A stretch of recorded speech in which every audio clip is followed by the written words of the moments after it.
Italian Dominican theologian Saint Thomas Aquinas was one of the most influential medieval thinkers of scholasticism and the father of the Thomistic school of theology. He lived from about the year 1225 until the year 1274.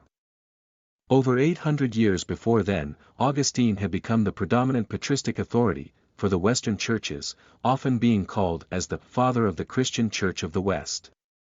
Until Thomas, Aquinas gave Christian theology the great benefit of his distinct sense of organization and order. The works of Augustine were the major theological resource of the Church in the West. Compared to Augustine, Aquinas had time on his side, in two senses of that word. Firstly, he had time to study and write in a methodical manner, for he was an academic by profession.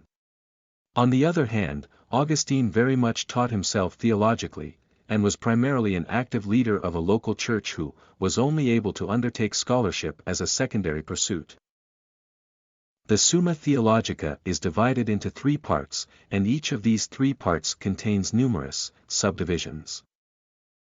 Part 1 deals primarily with God and comprises discussions of 119 questions concerning the existence and nature of God, the creation, angels, the work of the 6 days of creation, the essence and nature of man, and divine government. Part 2 deals with man and includes discussions of 303 questions concerning the purpose of man, habits, types of law, vices and virtues, prudence and justice, fortitude and temperance, graces, and the religious, versus the secular life. Part 3 deals with Christ and comprises discussions of 90 questions concerning the Incarnation, the sacraments, and the resurrection. Excerpt from Summa Theologica, question number 2, Articles 1 to 8, Things in which man's happiness consists, question 2. Things in which man's happiness consists, Articles 1, Does happiness consist in wealth? 2, In honor? 3, In fame or glory? 4, In power? 5, In any good of the body? 6, In pleasure? 7, In any good of the soul? 8, In any created good? Article 1. Whether man's happiness consists in wealth? Objection. Ecclesiastes 10 verse 19 All things obey money. Ethic v. 5, Money was invented, that it might be a sort of guarantee for the acquisition of whatever man desires. Riches is more than anything else. Reply to objection. All things saleable can be had for money, not so spiritual things, which cannot be sold. The desire for natural riches is not infinite, because they suffice for nature in a certain measure. On the contrary, wealth shines in giving rather than in hoarding, whereas the generous man is applauded. Therefore man's happiness does not consist in wealth. I answer that, it is impossible for man's happiness to consist in wealth. For wealth is twofold. Natural wealth is that which serves man as a remedy for his natural wants, while artificial wealth is that which is not a direct help to nature. Now it is evident that man's happiness cannot consist in natural wealth. Article 2. Whether man's happiness consists in honor? Objection. For happiness or bliss is the reward of virtue, but honor more than anything else. Honor belongs to God and to persons of great excellence seems especially to be happiness, which is the perfect good.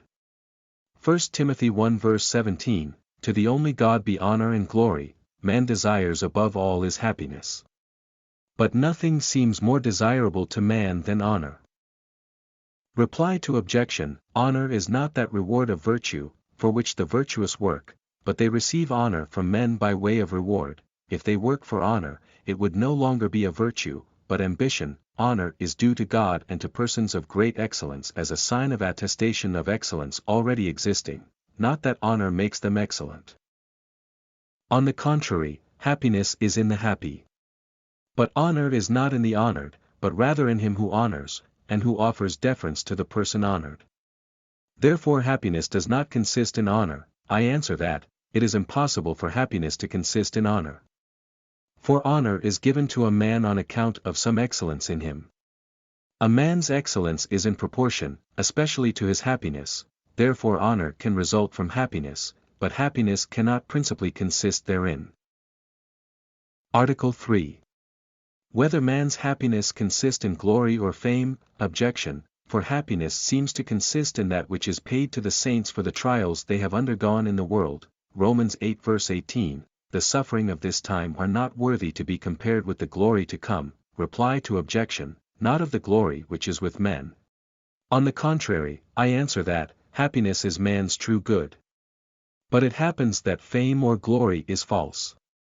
Therefore, man's happiness does not consist in fame or glory, man's happiness cannot consist in human fame or glory.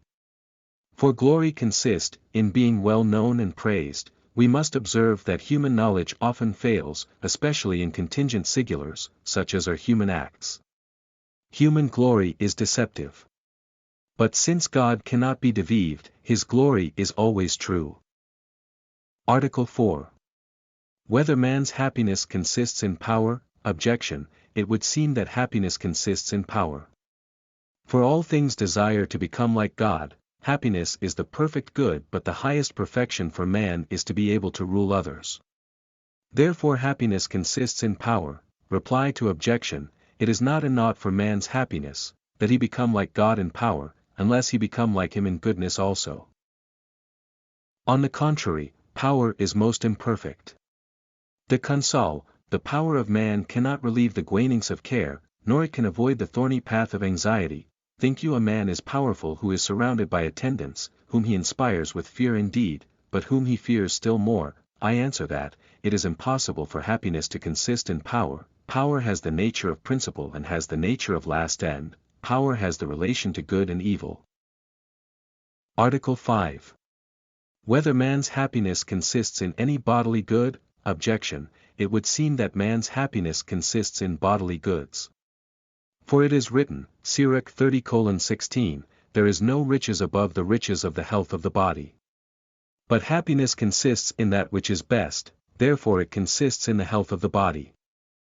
Reply to objection, just as the body is ordained to the soul, as its end, so are external goods ordained to the body itself. And therefore it is with reason that the good of the body is preferred to external goods, which are signified by riches, just as the good of the soul is preferred to all bodily goods. On the contrary, man surpasses all other animals in regard to happiness. But in bodily goods he is surpassed by many animals, for instance, by the elephant in longevity, by the lion in strength, by the stag in fleetness. Therefore man's happiness does not consist in goods of the body. I answer that, it is impossible for man's happiness to consist in the goods of the body, and this for two reasons.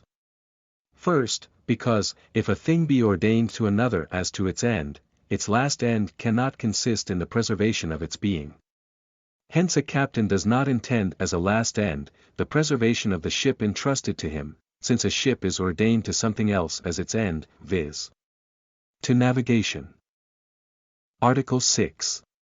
Whether man's happiness consists in pleasure? Objection, it would seem that man's happiness consists in pleasure. For since happiness is the last end, it is not desired for something else, but other things for it. But this answers to pleasure more than to anything else, for it is absurd to ask anyone what is his motive in wishing to be pleased. Ethic.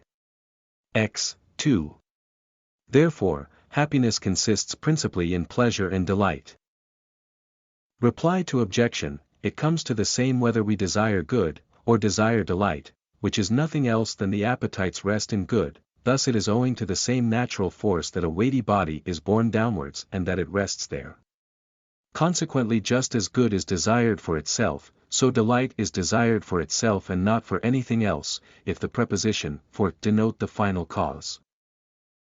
On the contrary, Boethius says, to consolidate 3, anyone that chooses to look back on his past excesses will perceive that pleasures had a sad ending, and if they can render a man happy, there is no reason why we should not say that the very beasts are happy too.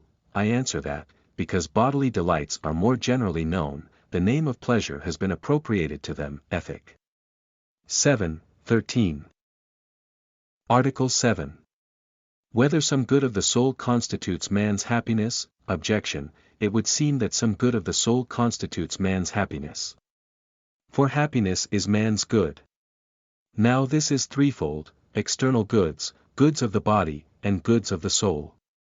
But happiness does not consist in external goods, nor in goods of the body, as shown above, Articles 4 and 5. Therefore it consists in goods of the soul. Reply to objection: inasmuch as this division includes all goods that man can desire, thus the good of the soul is not only power, habit, or act, but also the object of these, which is something outside. And in this way, nothing hinders us from saying that what constitutes happiness is a good of the soul.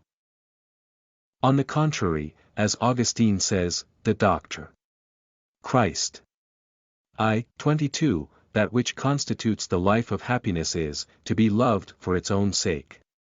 But man is not to be loved for his own sake, but whatever is in man is to be loved for God's sake. Therefore happiness consists in no good of the soul. I answer that, as stated above, I2, 1:8, the end is twofold, namely, the thing itself, which we desire to attain, and the use, namely, the attainment or possession of that thing. If, then, we speak of man's last end, it is impossible for man's last end to be the soul itself or something belonging to it. Because the soul, considered, in itself, is as something existing in potentiality, for it becomes knowing actually, from being potentially, knowing, and Article 8. Whether any created good constitutes man's happiness? Objection: it would seem that some created good constitutes man's happiness. For Dionysius says, Div Nom. 7, that divine wisdom unites the ends of first things to the beginnings of second things, from which we may gather that the summit of a lower nature touches the base of the higher nature. But man's highest good is happiness. Since then the angel is above man in the order of nature, as stated in I. 111:1. Reply to objection: the summit of man does indeed touch the base of the angelic nature, by a kind of likeness, but man does not rest there as in his last end, but reaches out to the universal fount itself of good, which is the common object of happiness of all the blessed, as being the infinite and perfect good. On the contrary, Augustine says, De Civ. Dei 19:26, as the soul is the life of the body, so God is man's life of happiness, of whom it is written. I answer that, it is impossible for any created good to constitute man's happiness. For happiness is the perfect good, which lulls the appetite altogether, else it would not be the last end, if something yet remained to be desired.